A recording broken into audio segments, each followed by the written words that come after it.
ठंड में 5 जुगाड़ू बहू की 150 कमरे वाली मिट्टी की झोपड़ी। हे राम, मिट्टी खोदते खोदते मेरे हाथ लाल हो गए। बाजुओं में बहुत दर्द हो रहा है, ऊपर से इतनी ठंड है कि काम भी नहीं किया जा रहा है। मेरे तो हाथ सुनने पड़ गए हैं, मुझसे भी अब और मिट्टी नहीं खोदी जा रही है। मैं तुम दोनों की हालत समझ सकती हूँ, क्योंकि हमारा हाल भी तुम्हारी तरह ही है। लेकिन थोड़ी देर में अंधेरा होने वाला है और अगर अभी कुछ नहीं किया तो रात में हमें सिर छुपाने के लिए कोई जगह नहीं मिलेगी और हो सकता है कोई जंगली जानवर हम पर हमला कर दे। अंजू दीदी बिल्कुल सही कह रही है। हम पांचों ने एक साथ कई मुसीबत झेली है, थोड़ी और सही, हमें हार नहीं माननी चाहिए। वैसे भी रात होते होते ठंड बढ़ जाएगी। हाथ लाल हो गए हैं तो हाथ में कपड़ा बांधकर काम करो। राखी की बात मानकर 5 जुगाड़ू बहुएं एक पुरानी साड़ी को फाड़कर उसे अपने हाथ में लपेट लेती हैं और फिर मिट्टी खोदने का काम शुरू कर देती हैं। चलो अच्छा है, हमने इतनी सारी मिट्टी खोद ली, अब हम लोग मिट्टी का घर बनाना शुरू कर सकते हैं।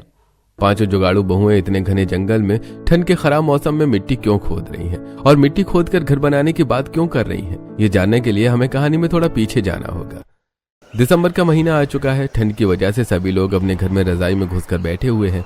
तो वहीं 5 जुगाड़ू बहुएं अपने परिवार वालों के साथ एक छोटी सी झोपड़ी में बैठकर खाना बना रही थी और बच्चे अपनी दादी के साथ बैठकर अंगीठी में हाथ सेक रहे थे।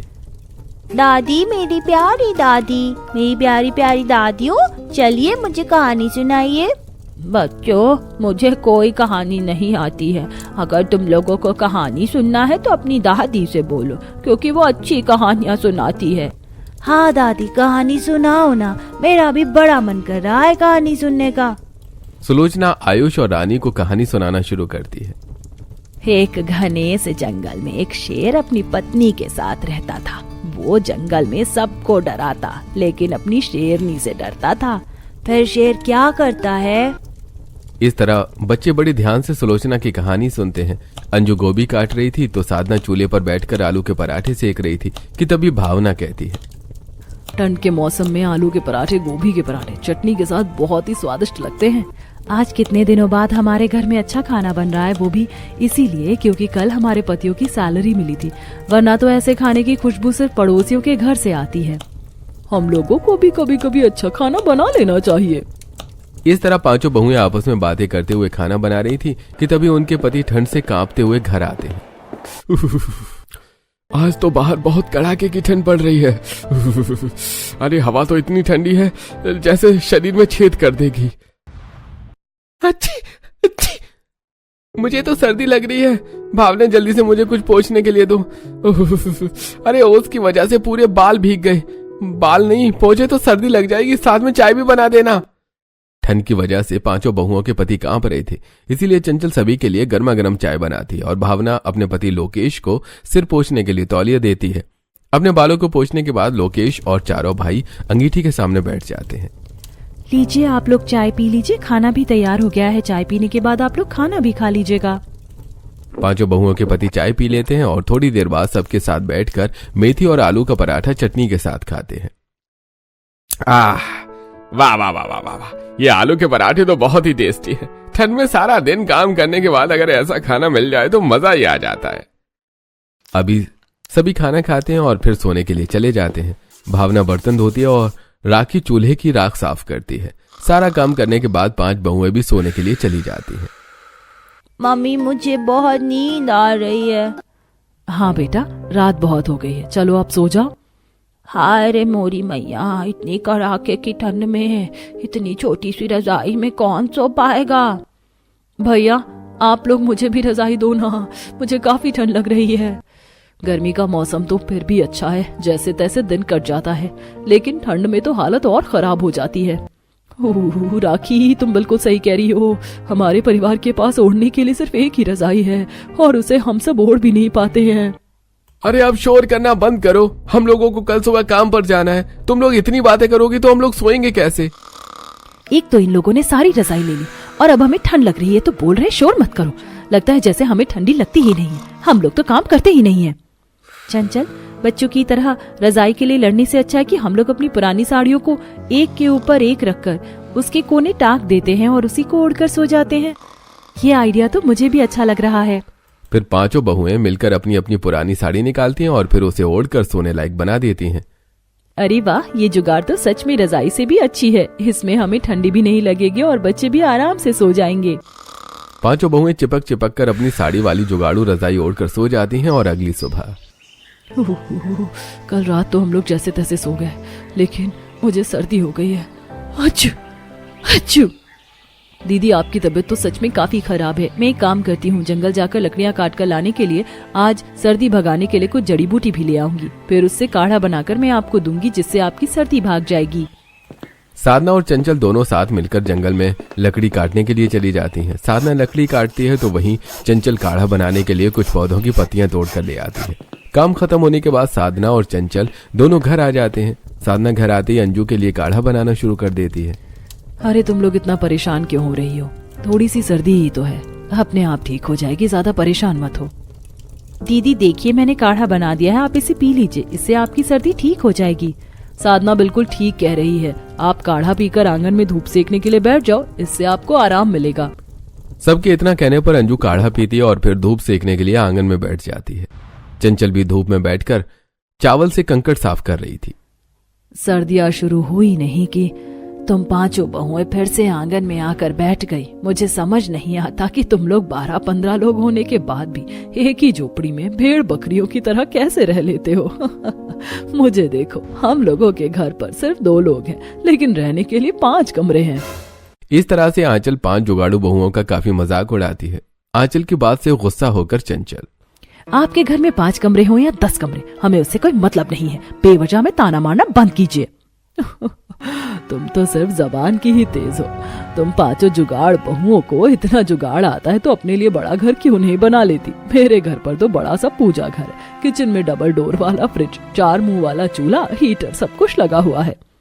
मैंने कहा ना आंचल भाभी, हमें आपके घर से कोई मतलब नहीं है। आप अपने बड़े से घर में रहो ना, हमें क्यों सुना रही हो? देखना, एक दिन हमारे पास भी 150 कमरे वाली मिट्टी की झोपड़ी होगी। अच्छा मजाक है, तुम सपने देखो, क्योंकि रहना तो तुम्हें टूटी फूटी झोपड़ी में ही है। इस तरह आंचल और चंचल के बीच में काफी लड़ाई हो जाती है। मामला और बिगड़ता उससे पहले आंचल की सास उसे घर पर बुला लेती है और भावना चंचल को घर बुलाती है। चंचल, मैंने तुम्हें कितनी बार समझाया है, आंचल भाभी से मुंह मत लगाया करो, वो बहुत ही घमंडी औरत है। दीदी, मुझे कोई शौक नहीं है उससे उलझने का। वो जब देखो हमारे परिवार की बुराई करती रहती है और मुझे ये चीज पसंद नहीं है। गुस्सा छोड़ो, देखो हमारी झोपड़ी का छप्पर उड़ गया है, जिस वजह से ओस से भीकर पूरा चूल्हा खराब हो गया है। अरे भावना, चंचल, तुम लोग ऐसे बातें क्यों कर रही हो? हमें अभी खाना भी बनाना है, जल्दी करो तुम लोग और नदी के पास से मिट्टी ले आओ। चंचल और भावना दोनों फावड़ा लेकर नदी के किनारे जाकर मिट्टी खोदती हैं। वहीं ठंडी ठंडी हवाएं चल रही थी। इतनी ठंडी हवा चल रही है, मिट्टी खोदने से पहले हम यहाँ जम ना जाएं। मिट्टी खोदने के बाद दोनों बहुएं मिट्टी लेकर घर आ जाती हैं। भाभी, आप लोग मिट्टी खोदकर थक गई होंगी, थोड़ा आराम कीजिए, मैं तब तक मिट्टी से चूल्हा ठीक कर देती हूँ। ठीक है, वैसे भी मैं काफी थक गई हूँ। राखी मिट्टी में थोड़ा थोड़ा पानी डालकर उसे मिलाती है।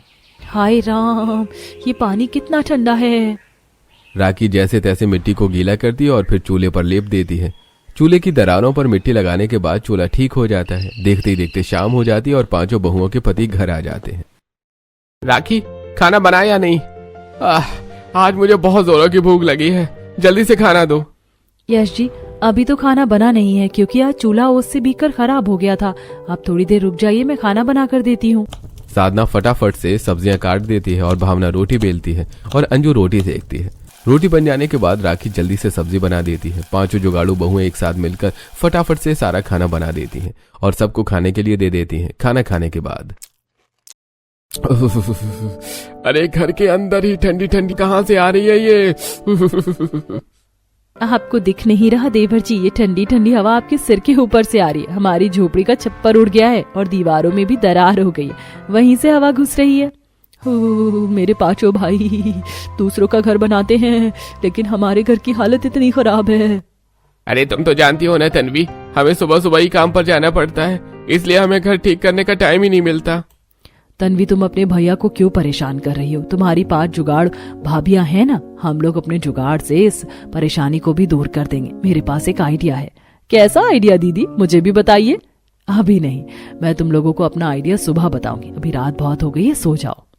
ठंडी ठंडी हवाएं रात भर घर के अंदर आती हैं, जिस वजह से परिवार में कोई भी ठंड की वजह से सो नहीं पाता। और अगली सुबह कल मैं रात भर ठंड की वजह से सो नहीं पाई। मेरी आंखों के नीचे काले गड्ढे हो गए। अंजू दीदी, अब तो बता दीजिए कि कल रात आप किस जुगाड़ की बात कर रही थी। भावना, एक काम करते हैं, नदी के पास से मिट्टी और थोड़ा गोबर लाकर घर की टूटी हुई दरारों को मिट्टी से भर देते हैं। साथ में छत के छप्पर को भी मिट्टी गोबर से लीप देंगे तो हमारा पक्का मिट्टी का घर बन जाएगा। अरे वाह दीदी, आपका आइडिया तो बड़ा अच्छा है। मैं, चंचल और राखी दीदी जाकर मिट्टी ले आते हैं। आप और भावना दीदी गोबर लेकर आ जाइए। 3 बहुएं जाकर मिट्टी लेकर आती हैं और 2 गांव के तबेले से मुफ्त में गोबर लेकर आ जाती हैं।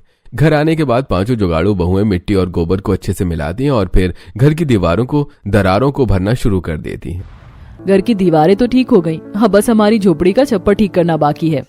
अंजू और चंचल मिलकर झोपड़ी की छत पर चली जाती हैं और वहां जाकर गोबर मिट्टी से अच्छे से पूरी छत को लेप देती हैं।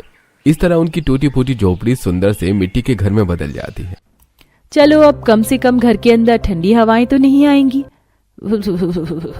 अरे बहुओं, ठंडी हवा तो नहीं आ रही, लेकिन मुझ बुढ़िया को ठंड तो अभी भी लग रही है। जरा अंगीठी जला देना। चंचल दादी सास के कहने पर अंगीठी जला देती है। घर की दीवारों और छत पर मिट्टी लगी होने की वजह से कुछ ही देर में पूरा घर गर्म हो जाता है, जिससे सभी को काफी खुशी होती है। 5 बहुओं के पति भी घर आ जाते हैं। अरे वाह, घर आकर कितना अच्छा लग रहा है। ऐसा लग रहा है जैसे घर में हीटर जल रहा हो। नहीं बेटा, घर में कोई हीटर नहीं चल रहा। ये सब तो मेरी 5 जुगाड़ू बहुओं का कमाल है। आप बिल्कुल सही कह रही हो माँ, आपकी 5 बहुएं कमाल हैं। उनका बस चले तो हमारे लिए वो 150 कमरे वाली मिट्टी की झोपड़ी भी बना सकती हैं। इस तरह परिवार वाले 5 बहुओं के इस जुगाड़ की काफी तारीफ करते हैं और फिर सभी खाना पीना खाकर सो जाते हैं। आज क्योंकि घर काफी गर्म था और ठंडी हवाएं भी घर के अंदर नहीं आ रही थी, इसीलिए सभी बहुत अच्छे से सोते हैं। और अगले दिन राखी, उठो भी, सुबह हो गई है। हमें पानी भरने के लिए जाना है। अभी नहीं गए तो पानी भरने के लिए लंबी लाइन लगानी पड़ेगी। मैं उठ गई दीदी, चलिए चलते हैं पानी भरने के लिए। बाल्टी लेकर आगे जाओ, मैं पाइप लेकर पीछे से आती हूँ। साधना बाल्टी लेकर टैंकर के सामने पानी लेने के लिए आ जाती है। तभी आंचल भी अपनी 2-3 बाल्टी लेकर पानी भरने के लिए आती है। साधना को देखकर आंचल, साधना, मुझे पहले पानी ले लेने दो। वैसे भी तुम्हें तो पूरे कस्बे के लिए पानी भरना पड़ेगा, तुम्हारा परिवार इतना बड़ा जो है। मैं तो तुमसे पहले आई हूँ, मैं पहले पानी भरूंगी। मैं कितने लोगों के लिए पानी भरती हूँ, इससे तुम्हें क्या मतलब। तुम अपने काम से मतलब रखो और अपनी बारी आने का इंतजार करो। हाँ, उस चंचल की तरह साधना की जबान भी कैंची की तरह चलती है। चलो अच्छा, ऐसे पानी भरने देती हूँ। अभी जब 10 बाल्टी पानी भरकर घर ले जाने में हालत खराब होगी, तब इसका दिमाग सही होगा। आंचल ये सब सोचकर खुश हो ही रही होती है कि इतने में राखी पाइप लेकर आ जाती है और टैंकर में लगा देती है, जिससे पानी सीधा उसके घर के अंदर चला जाता है, जिससे साधना को पानी भरने में थोड़ी भी दिक्कत नहीं आती है। क्या हुआ आंचल, तुम्हारा चेहरा लाल पीला क्यों हो रहा है? हमारा जुगाड़ देखकर हिल गई क्या? इन भिखारियों ने तो क्या दिमाग लगाया, पानी सीधे घर में ही पहुंचा दिया और मुझे बाल्टी से पानी भरनी पड़ेगी। ओहो, क्या मुसीबत है। मैं भी आज ही पाइप खरीदूंगी। साधना और राखी को आराम से पानी भरता देखकर आंचल गुस्से में तमतमा जाती है। वहीं घर पर पता है चंचल, आज तो आंचल की बोलती बंद हो गई। हर बार की तरह इस बार भी वो हमें ताना दे रही थी, लेकिन हमारा पाइप वाला जुगाड़ देखकर उसकी बोलती बंद हो गई। सच में? तब तो मजा आ गया। अच्छा हुआ उस दिन भावना दीदी ने कबाड़ वाले से सस्ते में पाइप खरीद कर उसमें टेप लगाकर ठीक कर दिया। कम से कम हम पानी भरने की मुसीबत से बच गए। इस तरह 5 जुगाड़ू बहुएं अपने जुगाड़ से अपने परिवार को चला रही थीं। ऐसे कुछ दिन बीतते हैं। फिर एक दिन बिल्डिंग वाली साइट पर जहां 5 जुगाड़ू बहुओं के पति काम करते थे, एक मजदूर, अरे हमारे मालिक सुंदरलाल जी कितने अच्छे हैं। हम मजदूरों के बारे में कितना सोचते हैं, लेकिन उनका बेटा रॉकी 1 नंबर का बिगड़ेल लड़का है। जुगाड़ू बहुओं के पति एक बिल्डर के पास घर बनाने का काम करते थे, जहां उनके साथ और भी मजदूर काम करने के लिए आते थे, जिनमें से कुछ औरतें भी होती थी। सभी घर बनाने के काम पर लगे हुए थे कि रॉकी साइट पर आता है और एक औरत की कलाई पकड़ता है। क्या बात है रानी, तुम्हारी कलाई तो कितनी नाजुक है। इतने नाजुक हाथों से पत्थर उठाने का काम करना अच्छी बात नहीं है। तुम मेरे साथ चलो, मैं तुम्हें अच्छा काम दूंगा।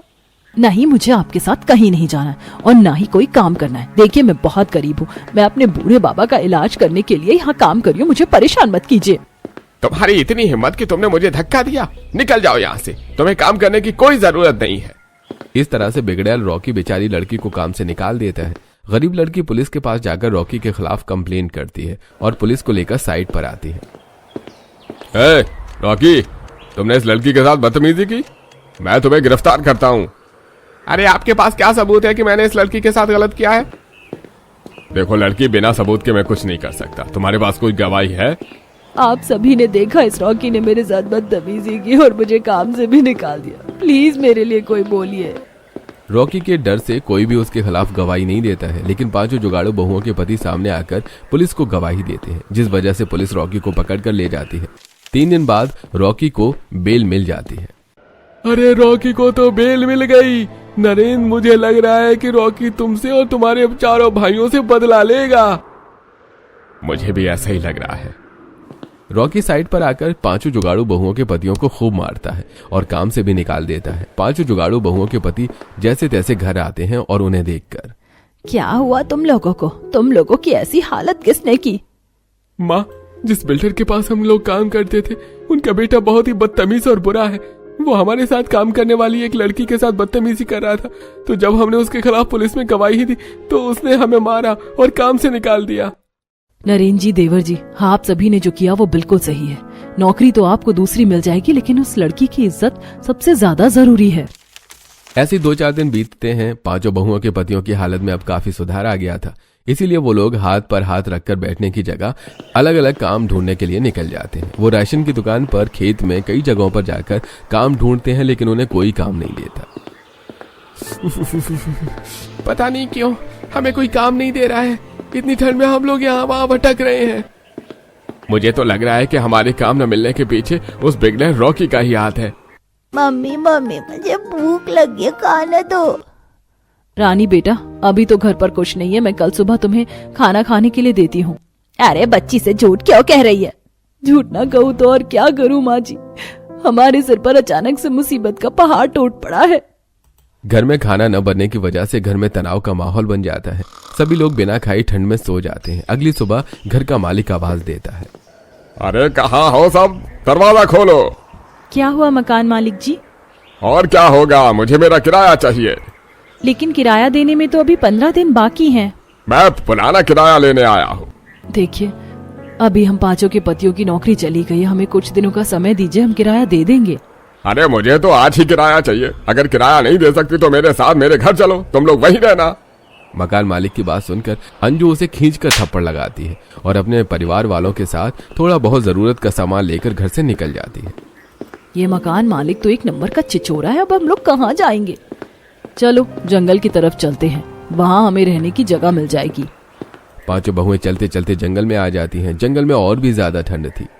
ठंड तो बढ़ती जा रही है, क्यों ना हम लोग यहाँ लकड़ी का घर बना ले।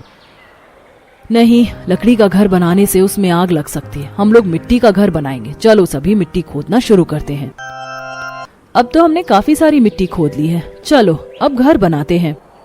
पांचों जुगाड़ू बहुएं मिलकर मिट्टी का घर बनाने में लग जाती हैं। वो सबसे पहले मिट्टी की दीवार खड़ी करती हैं और फिर चारों दीवारें खड़ी करके ऊपर सूखी घास को बांधकर उससे छप्पर तैयार करती हैं।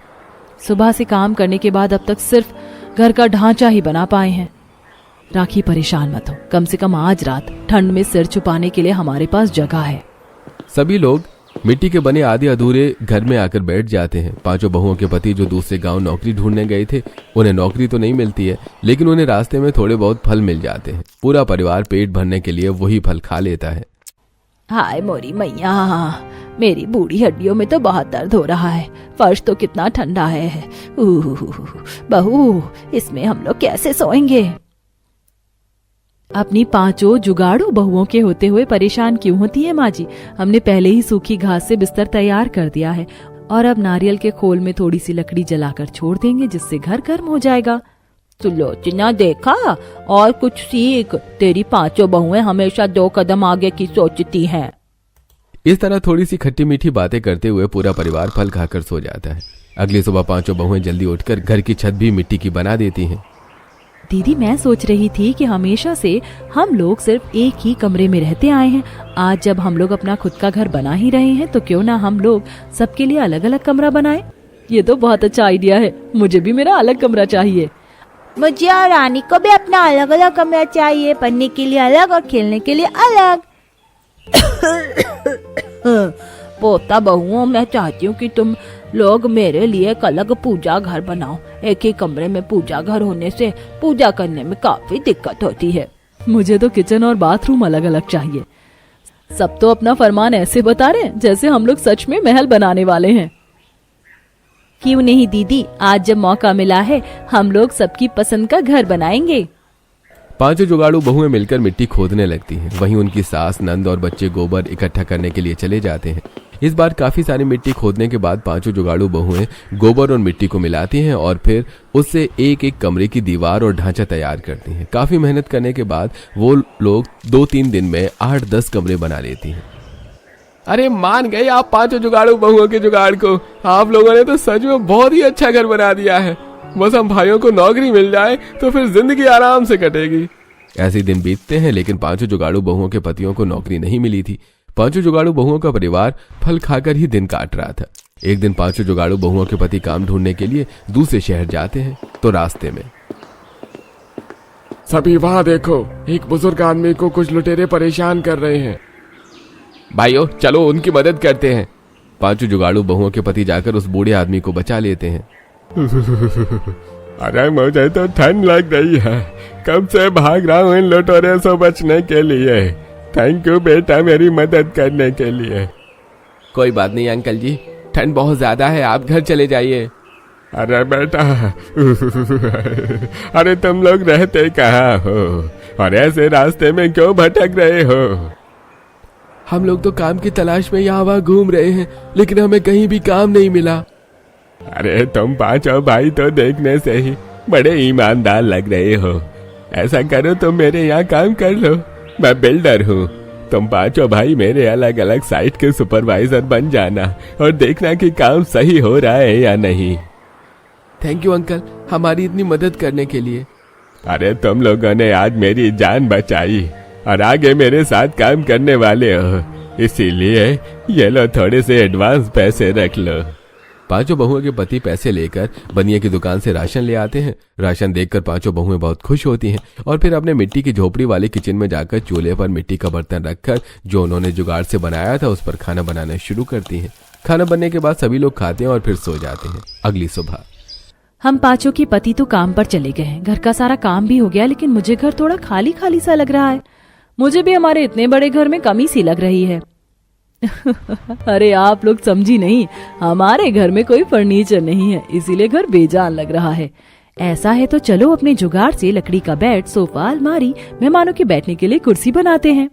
आइडिया तो बहुत ही अच्छा है, चलो सभी काम पर लगते हैं।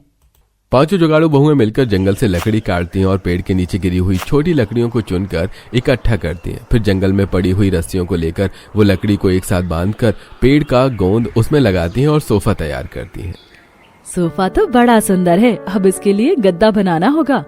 मैंने आप लोगों को देख देख कर जुगाड़ करना सीख लिया है। मैंने पुरानी साड़ी में कपास भरकर सोफे का गद्दा तैयार कर दिया। तन्वी, तुम भी अब जुगाड़ू हो गई हो। चलो अच्छा है, हमारा भी जुगाड़ से काफी चेयर, डाइनिंग टेबल, अलमारी सब कुछ बनकर तैयार हो गया है। सबके कमरे के लिए अलग अलमारी बनी है। हमारा घर तो महल जैसा लग रहा है, यहाँ सब कुछ है। हमारी 150 कमरे वाली मिट्टी की झोपड़ी बहुत सुंदर है। रानी बिल्कुल सही कह रही है। एक एक करके हमने 150 कमरे वाली मिट्टी की झोपड़ी बना दी और चंचल तुमने इसमें मंडला डिजाइन बनाकर इसे और खूबसूरत बना दिया है। 150 कमरे वाली मिट्टी की झोपड़ी में पांचों जुगाड़ू बहुएं आराम से रहती हैं। अच्छे से काम करने की वजह से उनके पतियों को भी उनका नया मालिक अपना मैनेजर बना लेता है, जिससे धीरे धीरे उनके घर की हालत सुधर जाती है और उनके मिट्टी के घर पर सारे मॉडर्न सामान आ जाते हैं। एक दिन हमारी 150 कमरे वाली मिट्टी की झोपड़ी में सब कुछ पहले से है। भंडार घर में पहले से ही सारा राशन रखा हुआ है, इस वजह से हमें बाहर जाने का मौका ही नहीं मिलता। ऐसी बात है तो तुम लोग बाजार चली जाओ, वहाँ से कुछ ताजी सब्जियाँ खरीद कर ले आना। सास की बात मानकर पांचों बहुएं सब्जी खरीदने के लिए बाजार चली जाती हैं, जहां उनकी मुलाकात उनकी पुरानी पड़ोसी आंचल से होती है। क्या हुआ पांचों जुगाड़ू बहू, आजकल कहाँ रह रही हो? तुम लोग तो सड़क पर आ गई होगी। हाँ तुम बिल्कुल सही कह रही हो। तुम हमारा घर देखना नहीं चाहोगी? मैं तो देखना चाहती हूँ तुम लोग कहाँ रहती हो। ऐसा है तो फिर चलो हमारे साथ। आंचल पांचों जुगाड़ू बहुओं के साथ 150 कमरे वाली मिट्टी की झोपड़ी के सामने आ जाती है, जिसे देखकर उसकी आंखें फटी की फटी रह जाती हैं। आंचल ऊपर से नीचे, दाएं से बाएं घर को अच्छे से देखती है। अंदर आओ, चाय पी कर जाना। आंचल जब 150 कमरे वाली मिट्टी की झोपड़ी के अंदर आती है तो अंदर का नजारा देखकर उसकी आंखें बड़ी हो जाती हैं, क्योंकि मिट्टी के घर के अंदर महंगे झूमर और सुंदर सुंदर पेंटिंग्स लगी हुई थी। हर जगह हीटर और किचन में मॉडर्न चूल्हा, फ्रिज, ओवन सब कुछ रखा हुआ था। तो आंचल, तुम्हें कैसा लगा हमारा घर? आप लोगों का घर तो कमाल का है। मैं मान गई आप पांचों जुगाड़ू बहुओं के जुगाड़ को। मुझे माफ कीजिएगा, पहले मैंने आप लोगों के साथ बुरा बर्ताव किया। कोई बात नहीं आंचल, लेकिन जैसे तुमने हम गरीबों का मजाक उड़ाया, आगे से कभी किसी और के साथ ऐसा मत करना। आंचल चाय पीकर अपने घर चली जाती है। अब पांचों जुगाड़ू बहुएं अपनी जुगाड़ से बनाई 150 कमरे वाली मिट्टी की झोपड़ी में अपने पूरे परिवार के साथ खुशी खुशी रहने लगती हैं।